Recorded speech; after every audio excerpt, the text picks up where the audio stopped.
When you look up in here, you can tell that bone is broken out of here, and these are where the tendon and plate. Hi everyone, so here's a video that I never ever thought I would be making. Even though I've been on this journey of truth for a good few years now, this is still something that blows my mind the most, okay? Because it really is a big, massive mind blower. It's incredible. But I've literally seen thousands upon thousands of photos now. I've read scriptures from all over the world. I've looked into myths and legends, local fables and tales, and even the Bible, which is something I never ever thought I would ever be coming back to again in my life. But all this is in the Bible. So if you're Christian or you believe, everything this Bible says, um, it's all in there. Everything. I just can't even believe how my journey of truth has led me back to the Bible. It's just something I never ever thought I would say. So what I am about to say is that all these photos that you're about to see, every single one of them, was from something that was once alive. Every rock, every mountain, every hill, every stone has come from something that was once alive. Now I know that's going to sound absolutely crazy, and I would have been right there with you even a year ago. But everything that I have seen, I just can't deny it anymore, and I'm just sick and tired of lies. I'm so tired of lies, and the educational system lying.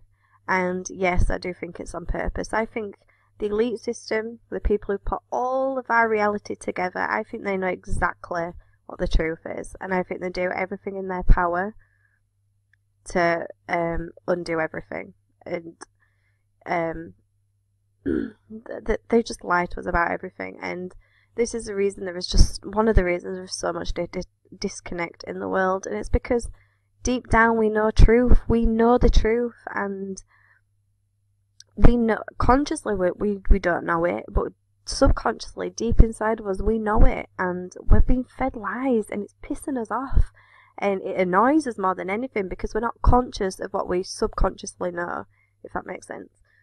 Like, we know truth, we know it, we know it when we hear it. And when I was looking into this, like, the amount of times I had to just stop in my tracks, and I was like, wow, this really resonates, this really is resonating truth to me. Now this one little video ain't gonna probably do that for you. This is a tale that's turned to stone, by the way. But I've been on this journey for truth now for a good few years, and I will tell you, everything that I've learned has been one big puzzle piece that has just come together. And I don't know it all yet. I'm not even gonna say that I understand the reality of our nature. I'm still probably miles away from the truth, or fully understanding everything. Big bird there for you, stone. But I feel like it's a sin to not tell you what I know now, and that's why I'm making these little videos. This is a mirror image of this one here. This is in Africa. Now, all the fairy tales, the fables, myths, legends, all those monsters you've heard about growing up, I really believe that they're legit now. I think they were legit real. You can actually get blood from a stone because all stones come from something that was once alive. Yeah, there's just every hill, every mountain, it's just dead bodies on top of dead bodies. It's just face rock. I'm going to do a thing on another video on statues, but all these mythical creatures that I hear about, like half horse, half human, half goat, half human, all legit real, man. I think they were all real. This is in Thailand. These actually go way back into the hills that you can't physically see. Now this is exactly what it looks like. This is legit. That is exactly what it looks like. And these are all over the world, man. I've literally seen thousands of pictures. Obviously I can't show you them all right now, but it's just undeniable to me, this world. It's just, we can't even comprehend what has been going on in our history.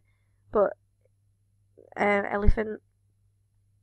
But if we can fully understand stuff, or understand our history, the true history, maybe we can understand what's going to be happening in our future. Again, that's exactly what it looks like. All these hills, all these mountains, something that was once alive. Yeah, I'm going to do a separate video on statues because that is it's a very interesting subject. This is Fingal's Cave in Scotland. Now all these hexagonal columns, they say this was the result of volcanic activity. Let me tell you, that is absolute bullshit. And, you know, for one, this isn't even the same chemical makeup as volcanic stones and rocks. It doesn't even look nothing like it, okay? And no volcano is going to be intelligent enough to make all these hexagonal columns in perfect formations like this. All these caves, deep caves. This is yeah, that's exactly what it looks like. All these caves, they're all just parts of insides of giants. And I know it sounds insane, but it's the truth. And you're going to hear more truth in this 15-minute video than you probably heard it 15 years at school. You know, all this was from something alive. All these in caves, all these veins and arteries, and every rock, every mountain. This was a lion, I believe, or a wolf. I've forgotten the fable. I think this is New Zealand or Australia.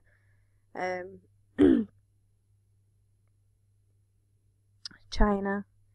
But all this is not, it's nothing to do with billions of years ago, millions of years ago. No, it's absolute bullshit. These, again, no volcano would ever do this. It's absolute balls. This is in Thailand, so look how perfectly flat all this is for miles and miles and miles. And this, it's like one big massive long snake line. I might have a picture of it in this folder actually, but it's very, very high. So whatever this was ginormous. Again, like perfectly flat everywhere. And then you've got these random hills here. Some in the background there, but all this is flat, and then there's just these. You know, it's no accident. Nature doesn't work like this. These are things that have fallen down, turned to stone, decayed. The Lena pillars in Russia, these go on for miles and miles and miles. Yeah, that's exactly what it looks like. And there's hundreds of these all over the world. Okay, so a giant skeleton, and these are still bacteria compared to how big some of the giants really were. Yeah, this is interesting, this one. Okay, so face rock in America. The story behind that is actually beautiful. It's really worth looking into. And this is the same area as face rock.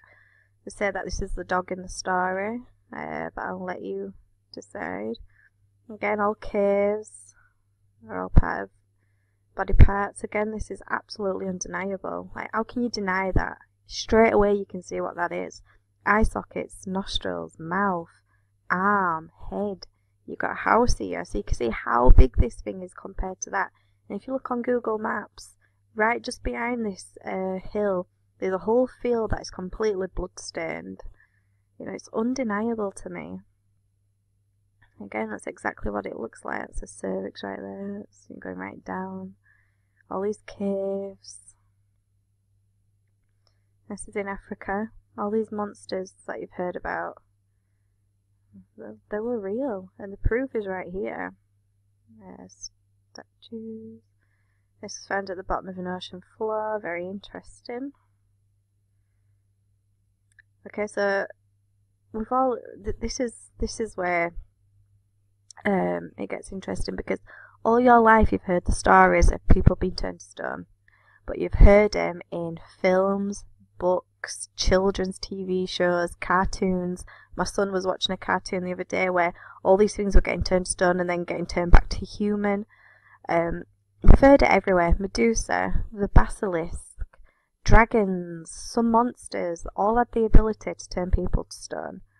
Okay, big giant turtle rock. Yep. All these are just the remains of something that was once alive. All stones are the remains of something that was once alive. Yeah, it turned to stone. These are the lunar pillars in Russia again. And again, these do go on for miles and miles and miles. Lunar pillars. Lunar pillars. I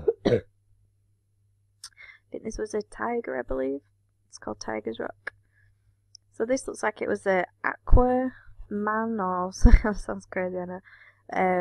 All these stories of like monsters that lived in the ocean and all legit, all real. Again, you have heard the stories. This shouldn't sound crazy to you. You've heard the stories your whole life. You've just been told it's a fairy tale. Where in actuality, because everything's upside down, it's the truth. Not that that picture's the truth, I don't think. It'd be interesting if it were. Again, you've always heard the stories of giants. Like, you've always heard them. They're everywhere. Medusa turning people to stone. You've always heard the stories of dragons, Medusa. This is, if you've seen Clash of the Titans film, it's such an incredible film to watch. The big monster that comes out of sea is turned to stone by Medusa's head that Perseus has chopped off. China. Another skeleton that is bacterium size. This is Jason and the Argonauts, I believe. Again, turned to stone. All these incredible, incredible places around the world, and I literally have seen thousands, and I still haven't even touched the surface of what's out there.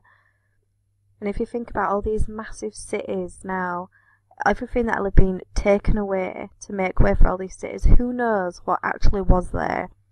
I think the most obvious ones, the most incredible ones, have all been taken away. Again, like a mountain. They're showing you she's part of the hills, the mountain. She's part of the hills. You can very vaguely see this. 2 eyes, two nostrils, a little mouth. You know, some of these are just undeniable to me. When sleeping women wake, mountains move. It's exactly what it looks like. Again, this is in China. Look at the size of this thing. Whatever this was huge. Hexagonals again. Back to the beginning. People believe that was a giant. It's exactly what it looks like. Exactly what it looks like. Exactly what it looks like. And when you see all this red in stones, it's actually just dried blood. If you actually pick up one of these stones and rub your fingers on it, it will look like dried blood on your hand. You know, like when you cut yourself and you get that dry blood, it's the exact same. It's the exact same makeup. Turtle rock.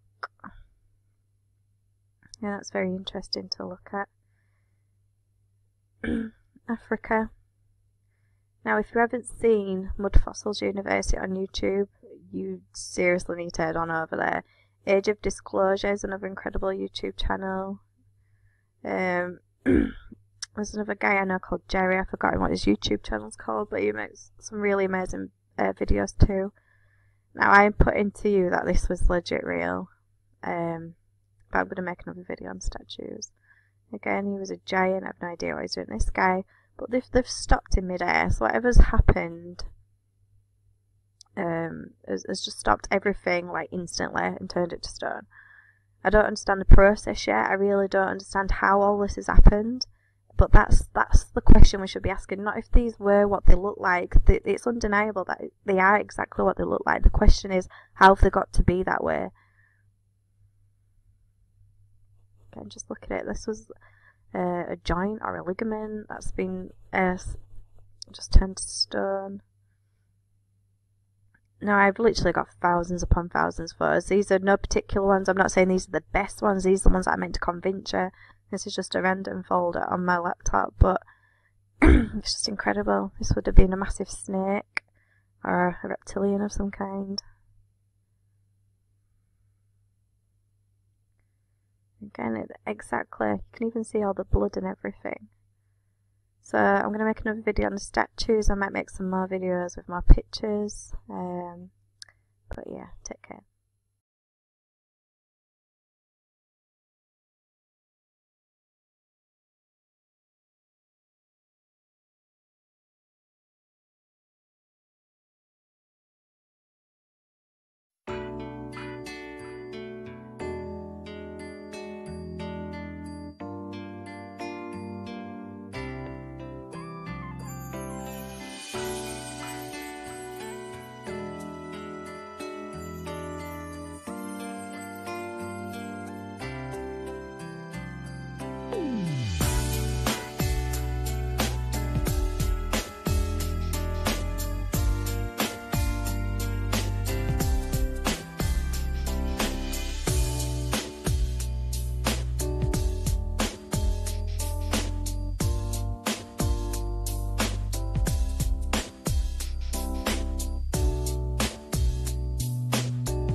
Hello everyone and hello God, this is Daniel Mayo.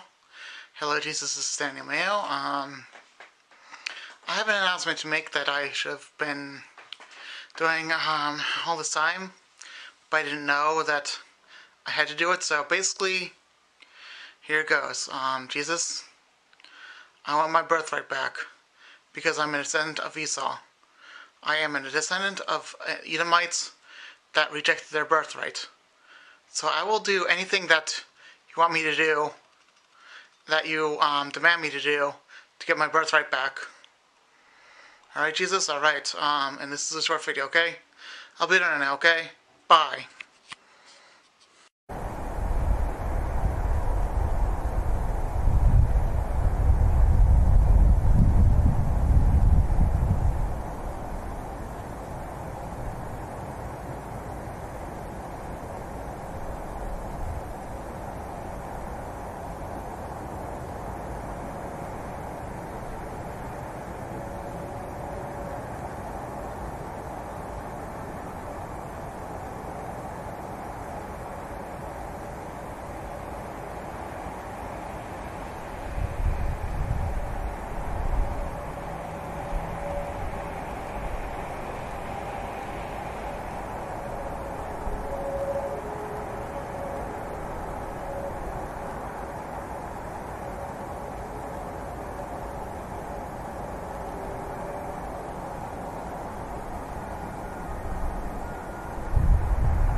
Yeah, but it's not so easy because let me see. I'll just do it right now. Okay.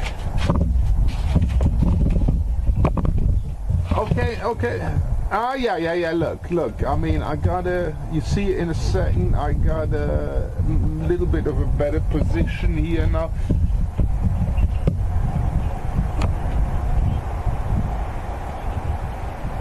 "15 minutes, top of the hour, no problem, let's do that. Cheers, bye.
I would like to thank one of my subscribers, Dinah Israel.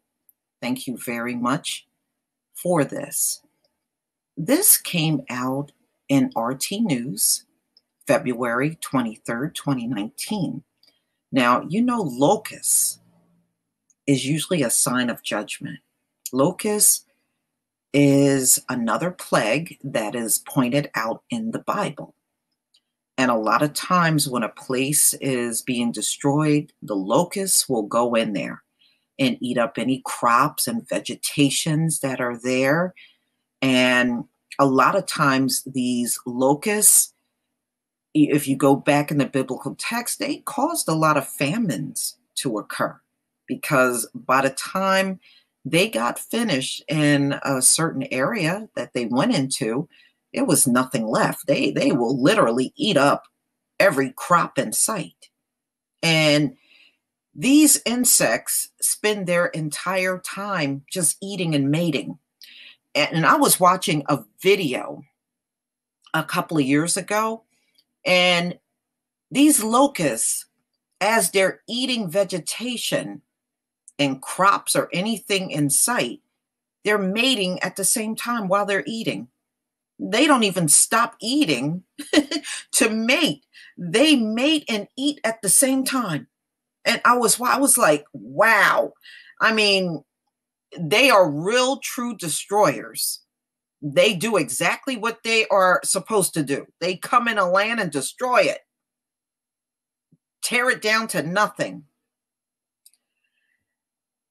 Biblical prophecy, Red Sea countries brace for plague of locusts. And they're saying this could be 80 million locusts going into all of these countries that are around the Red Sea. 80 million. Boy, my mind cannot even wrap around that. It's saying that these swarms of locusts can be as wide as 100 miles or more. Just wrap your mind around that. 100 miles or more of 80 million locusts. Boy, I'm glad it's not here. That's all I can say. The United Nations is warning that Egypt and Saudi Arabia could soon be in the midst of a plague of locusts, as an outbreak in Sudan and Eritrea is rapidly spreading along both sides of the Red Sea. Now, Saudi Arabia already had an invasion of locusts. If you remember, they hit Mecca back in December. So this would be another round of locusts going into Saudi Arabia. I don't know if it's going to go in the same area or not. Heavy rains in the region sparked a breeding frenzy and have unleashed 2 generations of swarming insects since October, according to a dire warning from the UN's Food and Agriculture Organization. The FAO's chief locust expert, Keith Cressman, said in the next 3 months, it will be critical in bringing the situation under control before the insects begin breeding again in summer. Wow, they just come in waves, don't they? Wow.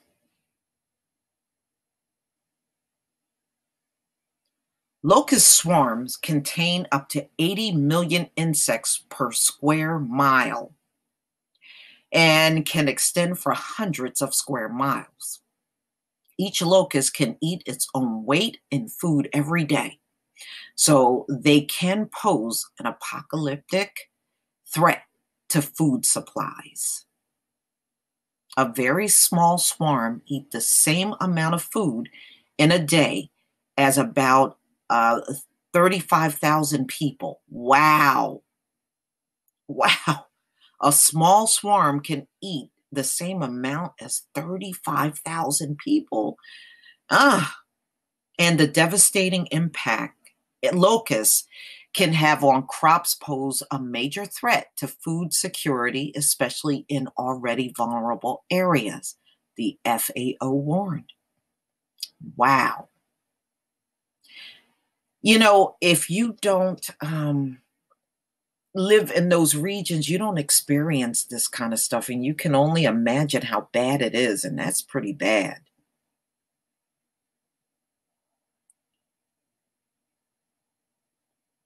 Wow, y'all.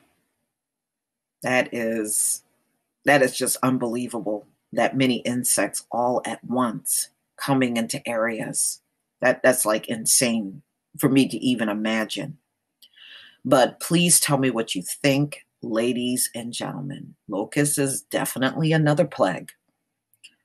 Please leave your comment and subscribe. Don't forget to hit on the notification bell, and I'll see you on the next video. Peace, family.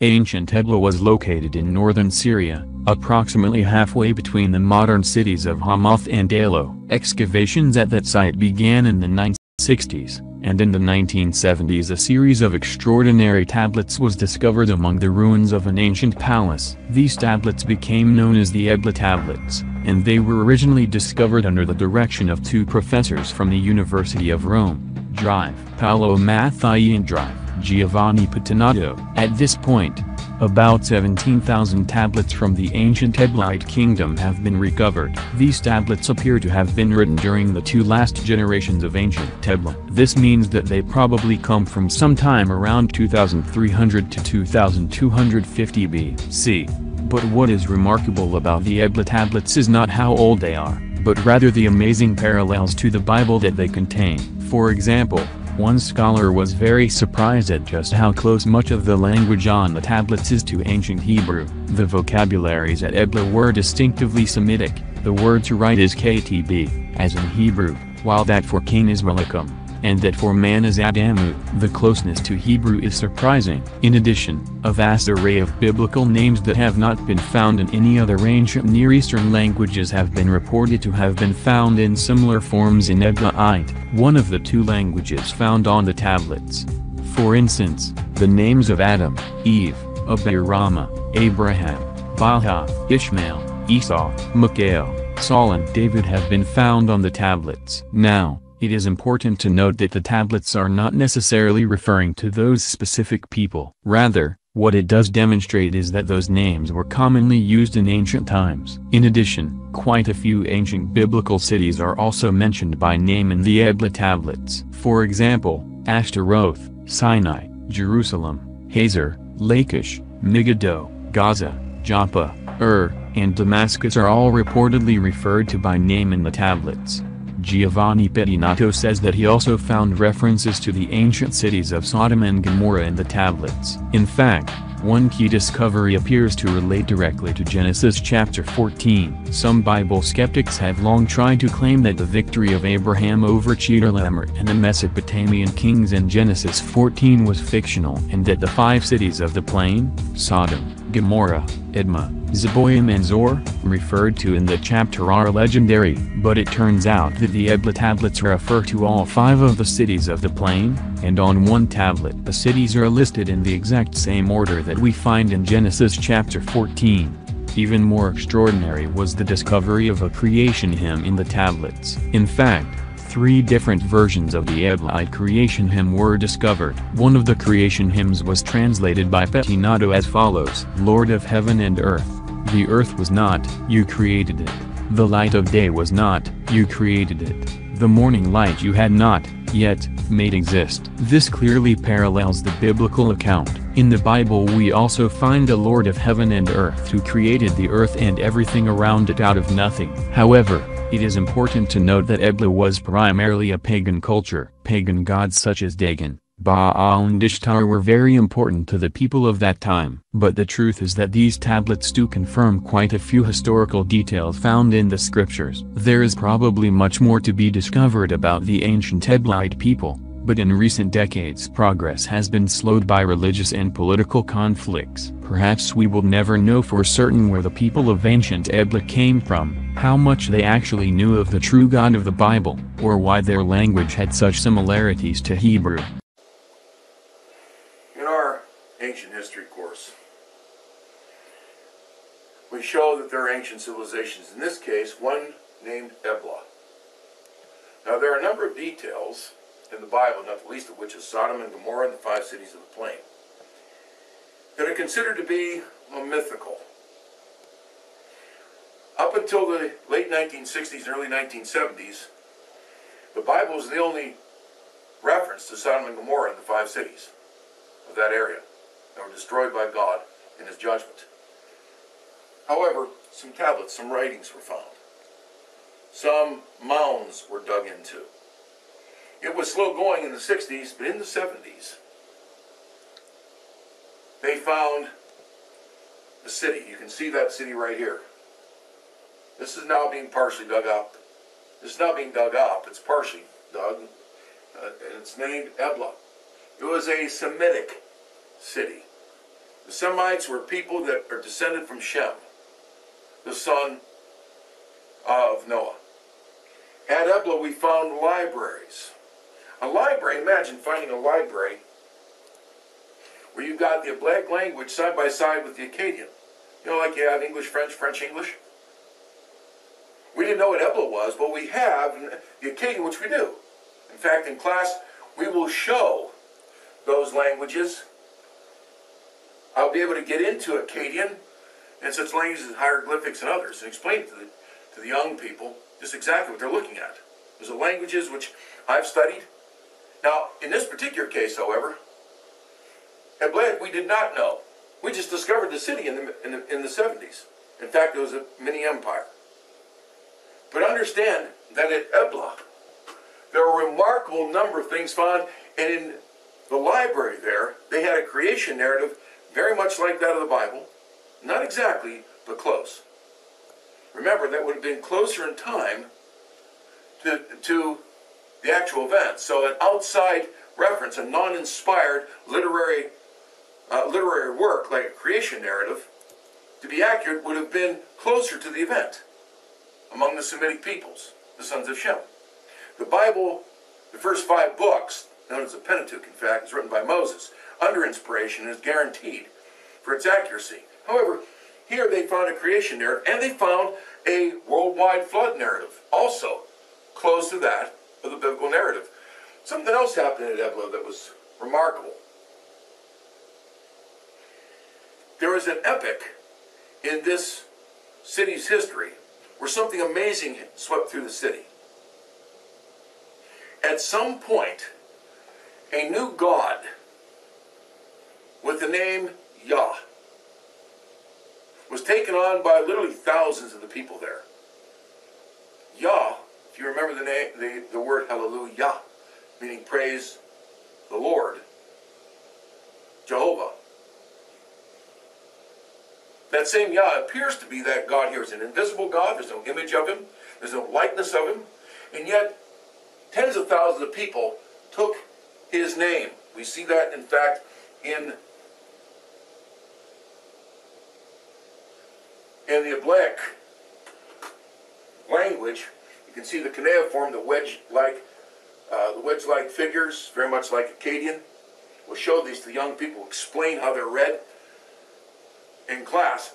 However, many people took new names. They named upon their conversion to this God, like Isai Yah. They added the name Yah, meaning God has gone forth. Many people named their children for this God, Yah. When they were converted, they then named their children for Yah. Imagine. The same phenomenon that's sweeping through the churches has been, in fact, for the last 20 or more years, where Christian people named their children from biblical people, is exactly the same thing that we have going on here. There are biblical names here. There are, like Isaiah, that's close to Isaiah. That's not the Isaiah of Scripture. But you can see the closest. We find the word David. Now, that's not the David of Scripture. We find Eber, and that may very well be the Eber that's mentioned in Genesis chapter 10 in what is called the Table of Nations. We should mention something about that.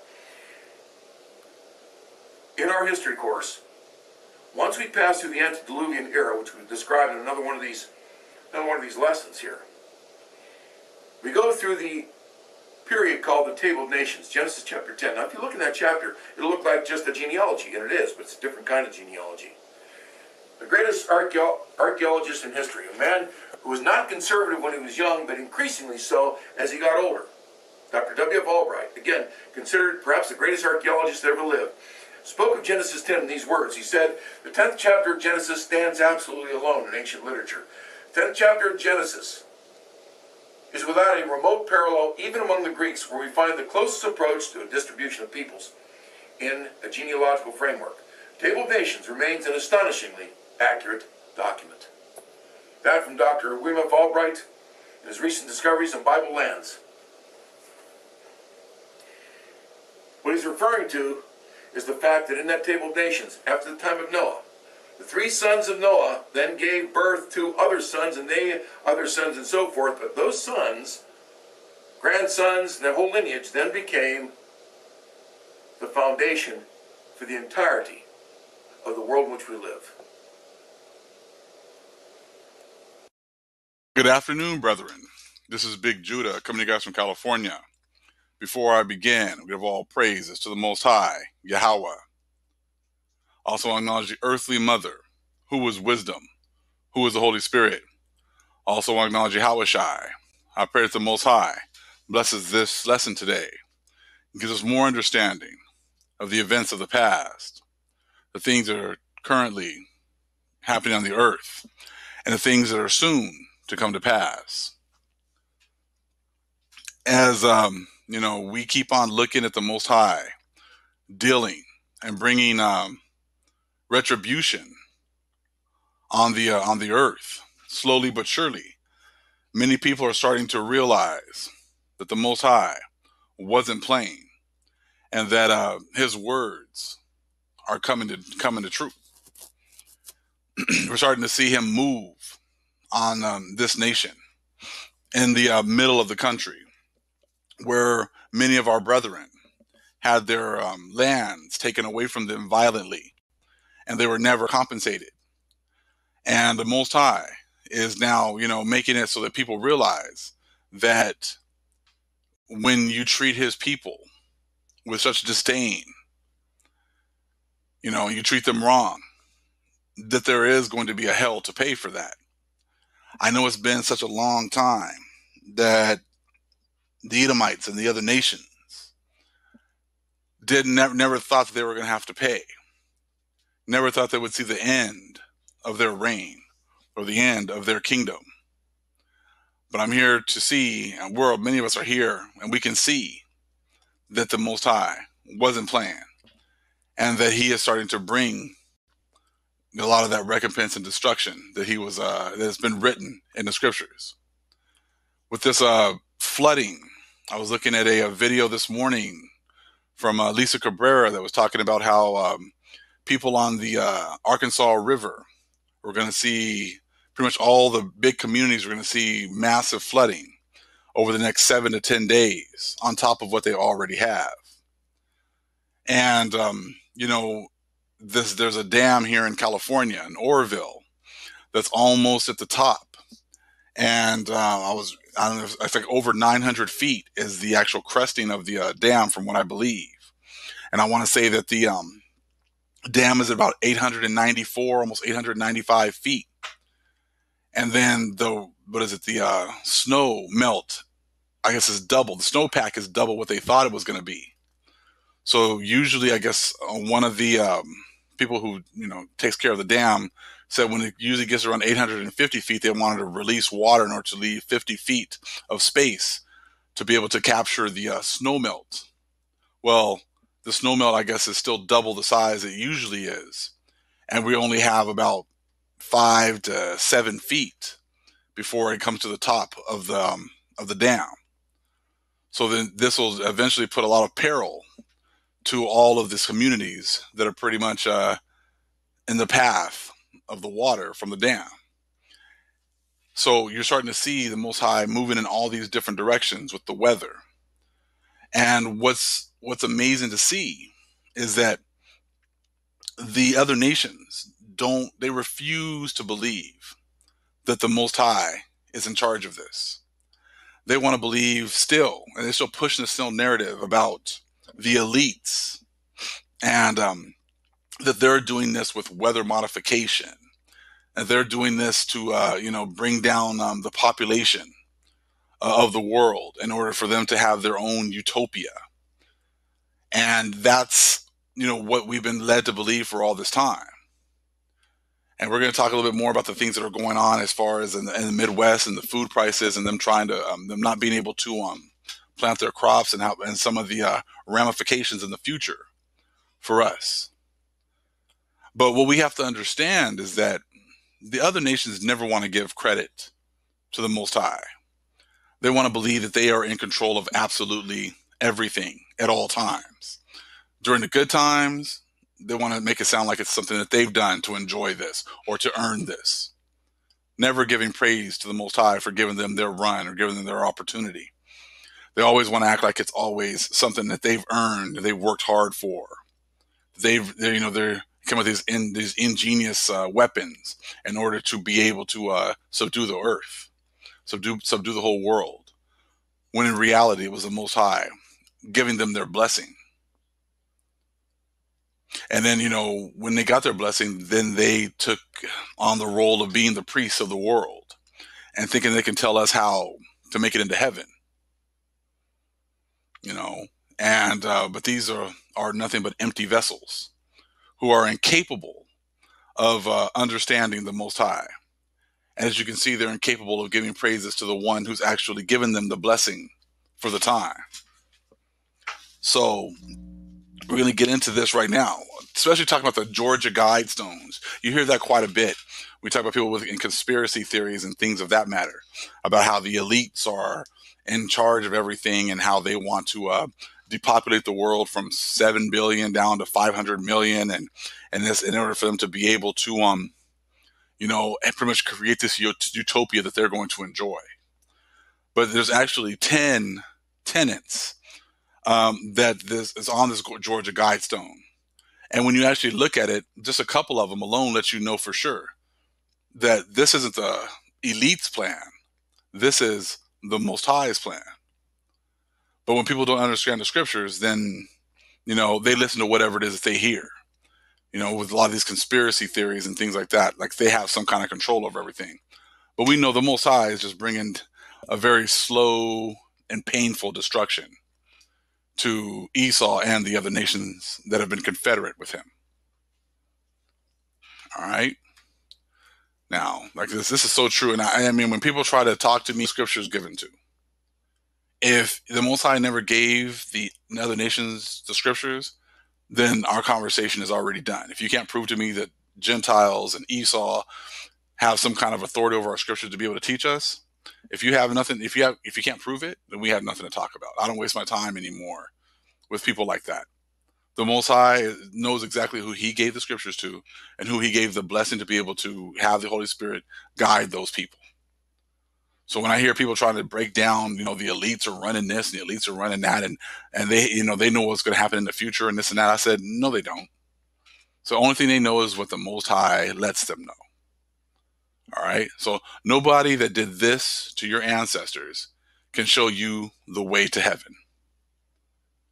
People who do things like this can't show you the way to heaven. And when you start doing more research and looking at a lot of things that they've done in the past, there's no way that these kinds of people have any relationship with the Most High. None at all. Right here is a picture of the Georgia Guidestones that they try to use as a, showing how the elites have all these plans for the future.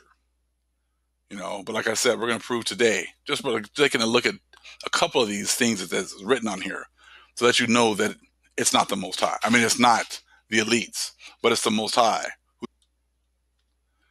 Right here is a message right here. It's consistent of a set of 10 guidelines or principles is engraved on the Georgia Guidestones in 8 different languages, one language on each face of the 4 large upright stones.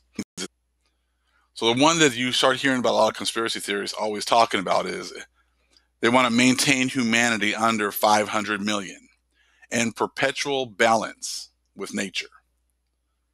All right.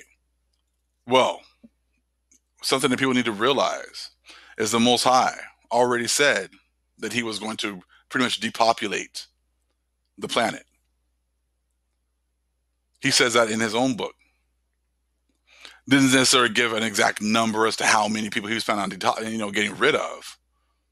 But he's already let us know that his plan is to pretty much diminish many of the people, get rid of many of the people that are on the planet. So this is not an elite's plan. This is a plan of the Most High.